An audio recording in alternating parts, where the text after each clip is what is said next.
Welcome to Nagaveni mini log. ఈరోజు ఎంతో రుచికరమైన మనము కొబ్బరితో ఒక కర్రీ చేసుకోబోతున్నామండి. కొబ్బరితో పాటు మనం పచ్చనగపప్పు, అరటికాయ ముక్కలు కూడా వేసుకుంటున్నాము. చాలా అంటే చాలా టేస్టీగా ఉంటుందండి. ఒకసారి అయితే ఇలా ట్రై చేయండి. ఒక బాండలు పెట్టుకొని ఒక 3 స్పూన్ల ఆయిల్ వేసుకోవాలి. కొద్దిగా ఆవాలు, కొద్దిగా జీలకర్ర, కొద్దిగా పచ్చనగపప్పు వేసేసుకోవాలి. కొంచెం కరివేపాకు కూడా యాడ్ చేసుకోవాలి. ఒక 1/2 టీ స్పూన్ అల్లం వెల్లుల్లి పేస్ట్ కూడా వేసేసుకొని ఇట్లా బాగా కలిపేసేసుకోవాలి.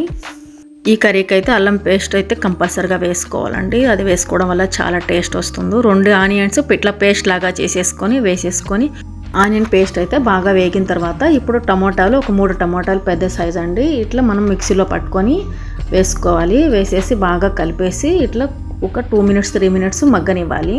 ఇప్పుడు కారం పొడి వేసుకోవాలి. 1.5 స్పూన్ కారం పొడి వేసుకున్నానండి. 2 స్పూన్లు ధనియాల పొడి వేసుకున్నాను. కొంచెం పసుపు యాడ్ చేసుకోవాలి. తగినంత ఉప్పు కూడా ఇప్పుడు యాడ్ చేసుకోవాలి. ఒక 1/2 టీ స్పూన్ జీలకర్ర పొడి కూడా వేసుకోవాలి. వేసేసుకొని అంతా బాగా నీట్గా కలుపుకోవాలి. నేనైతే 2 అరటికాయలు తీసుకున్నానండి, నార్మల్ అరటికాయలు. ఇవి వేసేసుకొని ఒక 2 మినిట్స్ 3 మినిట్స్ మూత పెట్టి మగ్గనివ్వాలి. ఇప్పుడు మగ్గించుకున్న తర్వాత మనం ఒక కప్పు అయితే వాటర్ తీసుకోవాలండి. ఆల్రెడీ మనం శనగపప్పు, కొబ్బరి 2 ఒక విజిల్ వచ్చేంత వరకు ఉడికించి పక్కన పెట్టుకున్నాం కాబట్టి దీంతో వాటర్ అయితే మనకు ఒక కప్పు అయితే పడతాయి. ఒక కప్పు నీళ్ళు పోసేసుకొని ఇట్లా బాగా కలిపేసుకోవాలి. ఉప్పు కారం అంతా ఇప్పుడే సరిపోయిందో లేదో చూసేసుకొని ఇప్పుడు మూత పెట్టి మళ్ళీ ఒక 4 నిమిషాలు మీడియం ఫ్లేమ్లో ఉడికించుకోవాలి.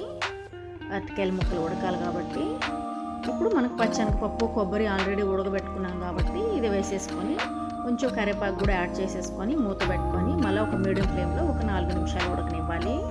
ఈ కర్రీ అయితే మనకు రాగి సంగట్లేకి కానీ రైస్ లేక్ కానీ అన్నిట్లేకి చాలా బాగుంటుంది. ఇప్పుడు కొంచెం మనం గరం మసాలా వేసేసుకొని ఒక 1 మినిట్ మనం ఉడకనివ్వాలి.